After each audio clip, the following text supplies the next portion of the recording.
10살, 8살 초등학생 형제가 집에서 단둘이 라면을 끓이려다 불이나 다퉜다는 소식에 충남 천안에서 여행 가방 안에 갇혀 심정지 상태로 발견됐던 9살 어린이가 끝내 숨을 거뒀습니다. 네, 신원영 군이 숨지기 전까지 3개월 동안 화장실에 감금돼 있었고 숨지기 6일 전부터는 한 끼도 주지 않은 것으로 나타났습니다.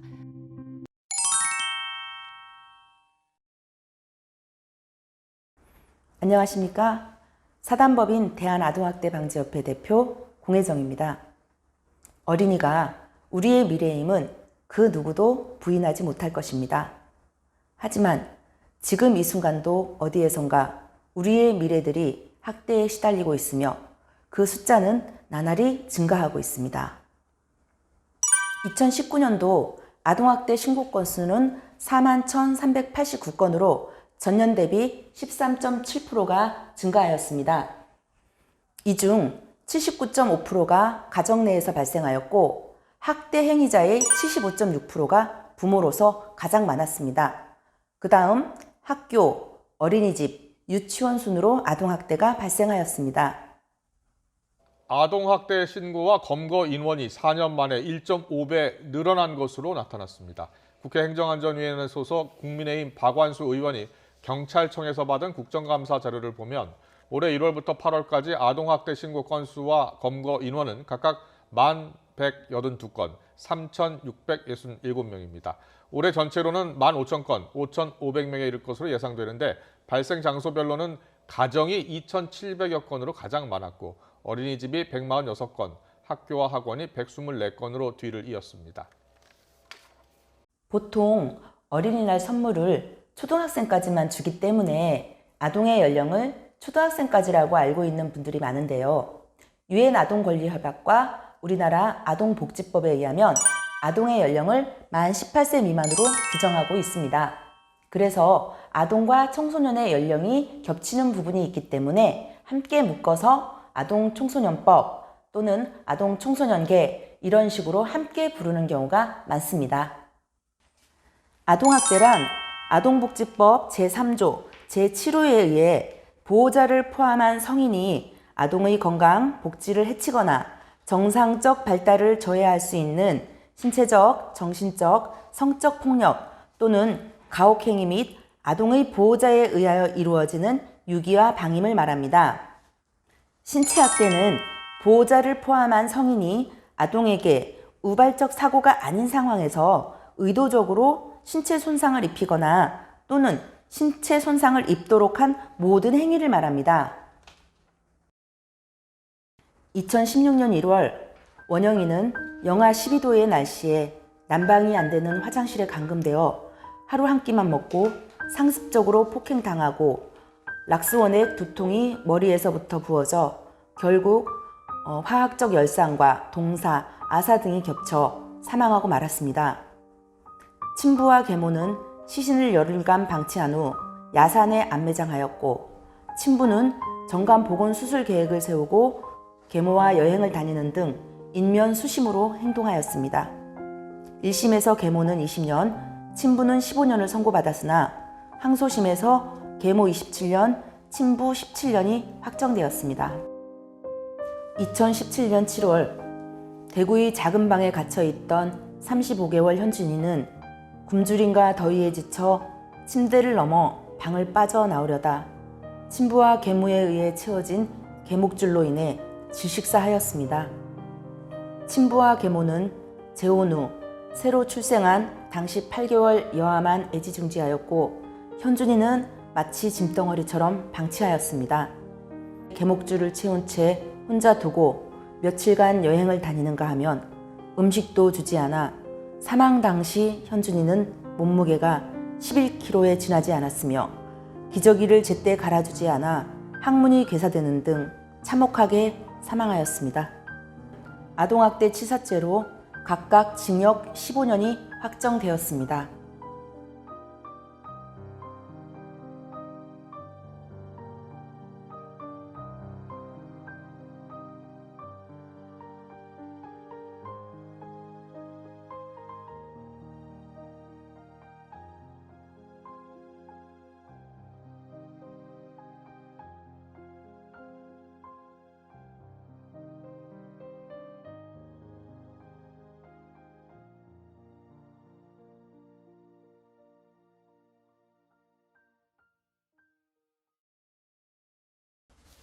정서학대에는 아동복지법 제17조 제5호에 의해 보호자나 양육자가 아동에게 행하는 언어적 모욕, 정서적 위협, 감금이나 억제, 기타 가학적인 행위들이 있는데요. 구체적으로 경멸적인 언어폭력이라든지 벌거벗겨 내쫓는 행위, 차별 편애, 또 아동이 가정폭력을 목격하도록 하는 행위가 있습니다. 아동이 보는 앞에서 자주 부부싸움을 하거나 배우자를 폭행하는 행위도 정서학대로 보고 있는데요. 이 중 엄마 아빠의 부부싸움을 목격하는 아이들은 어떤 생각을 할까요?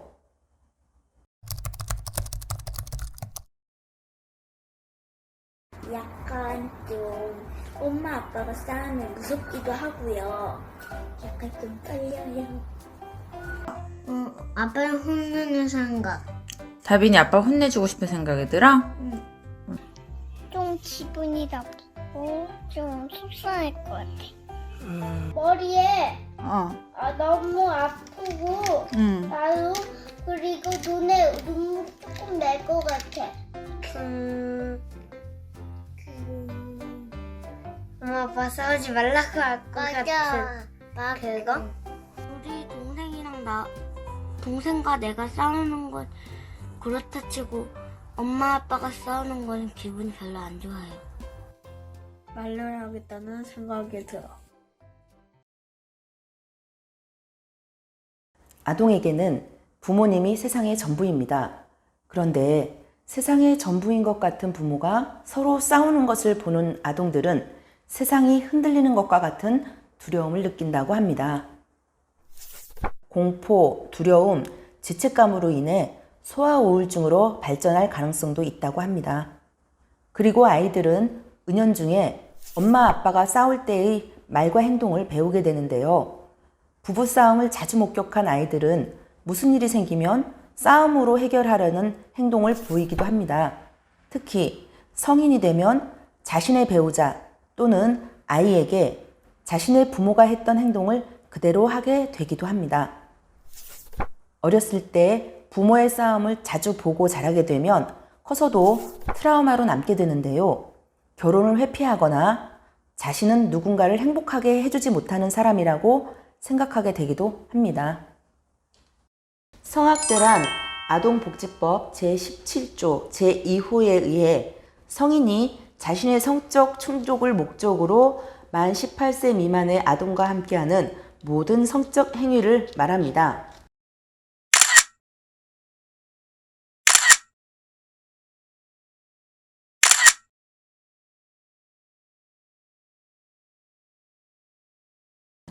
아동 성학대에는 직간접적인 성적 접촉, 포르노 비디오를 아동에게 보여주거나 포르노를 판매하는 행위, 아동이 부적절하게 성에 노출되게 하는 것, 아동에게 성적 행위를 의도적으로 관람하게 하는 행위, 아동 매춘이나 성매매 등의 행위, 성매매 업소에 아동을 데리고 가는 행위 등이 있습니다. 아동 성학대의 경우 아직 자아가 확립되지 않았고 판단 능력이 약하며 신체적, 정신적 성장기에 속해 있는 이 아동이 겪는 충격은 어른보다 훨씬 심각합니다.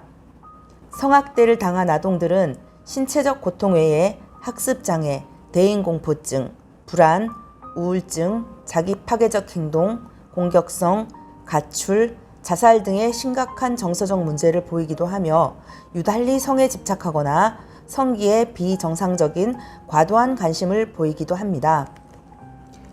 1991년 발생한 김부남 씨 사건은 우리 사회의 아동 성폭력 문제를 처음으로 수면으로 끌어올린 계기가 되었습니다. 9살 때 이웃집 아저씨로부터 성폭력 피해를 당한 김 씨는 그 트라우마로 인해 조현병까지 앓을 정도로 고통받았습니다. 그러나 성폭행 가해자는 공소시효가 지났다며 처벌받지 않았습니다. 결국 김 씨는 경찰과 국가가 처벌하지 않은 가해자를 자신이 처벌하고 말았습니다. 김 씨는 법정에서 나는 사람이 아니라 짐승을 죽였어요 라고 진술했다고 합니다. 성폭행 피해자의 극심한 트라우마를 보여주는 말이 아닐 수 없습니다. 그로부터 1년 후 8살 때부터 계부에게 지속적으로 성학대를 당해온 여대생이 남자친구와 함께 계부를 살해한 사건이 발생했습니다. 친모와 다른 형제들은 여대생이 계부로부터 성학대를 당하는 사실을 알고 있었음에도 공모하거나 방관하고 있었다는 것입니다. 친족 간 성학대의 경우 가족들이 피해 사실을 알면서도 방관하거나 침묵을 강요하는 등 사실상 가까운 친족이 가해자이자 공범이 되는 일이 발생하기도 합니다. 이 사건은 1994년 성폭력 범죄 처벌 및 피해자 보호 등에 관한 법률의 제정에 큰 영향을 끼쳤습니다. 그러나 지금도 자신의 성학대 사실을 세상으로 알리기까지에는 피해자 개인의 엄청난 용기가 필요합니다. 성학대에 대한 자세한 내용은 이후 강의에서 자세하게 설명드릴 것입니다. 그런데 우리나라 아동복지법에는 아동 성상품화에 대한 부분이 빠져 있습니다. 아동 성상품화란 아동의 나이에 적합하지 않은 잘못된 성고정관념을 부각시켜 소비자들의 소비를 촉진하는 것을 말합니다. 얼마 전 아이스크림 회사에서 아동 모델에게 과도한 메이크업을 해서 노골적으로 성인처럼 꾸미고 과한 노출이 있는 옷을 입혀 아동 모델을 성상품화하였다는 지적을 받았습니다. 유엔 아동권리협약 제34조에는 모든 아동은 성적 착취와 학대로부터 보호받을 의무가 있고 외설적인 공연 등의 아동을 이용하는 행위를 방지해야 한다고 명시하고 있습니다. 하지만 우리나라는 아동 성상품화나 아동 성적 대상화에 대한 별도의 제재 규정이 없습니다. 아동의 올바른 성관념 형성과 아동의 건전한 발달을 위해 아동을 대상으로 하는 성적 표현이나 연출에 대한 구체적인 금지 조항을 신설하고 강력한 제재를 가해야 할 것입니다. 방임 6이란 아동복지법 제17조 제6호에 의거하여 보호자가 아동에게 반복적으로 아동 양육 및 보호를 소홀히 함으로써 아동의 정상적인 발달을 저해할 수 있는 모든 행위, 보호자가 아동을 보호하지 않고 버리는 행위 등을 아동학대로 규정하고 있습니다. 방임에는 물리적 방임, 교육적 방임, 의료적 방임이 있습니다. 물리적 방임이란 기본적인 의식주를 제공하지 않는 행위, 불결한 환경이나 위험한 상태에서 아동을 방치하는 행위, 아동의 출생 신고를 하지 않는 행위, 보호자가 아동들을 가정에 두고 가출한 경우를 들 수 있습니다. 얼마 전 인천에서 화재로 중상을 입은 형제들의 경우가 물리적 방임의 결과인데요. 어린 아동들이 보호자 없이 방치되어 참혹한 결과를 낳은 사건입니다. 다세대 주택에서 불이 난 건 지난 15일 오전. 집 안엔 10살, 8살 초등학생 형제뿐이었습니다.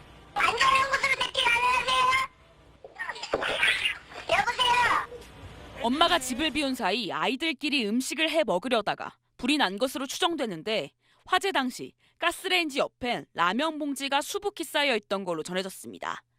형제는 화상을 크게 입어 서울의 한 화상 전문 병원에서 치료를 받고 있습니다. 형제는 어머니 A씨와 셋이 살고 있었는데 2018년 9월부터 올해 5월까지 A씨가 형제를 방임했단 신고가 3차례 접수됐습니다.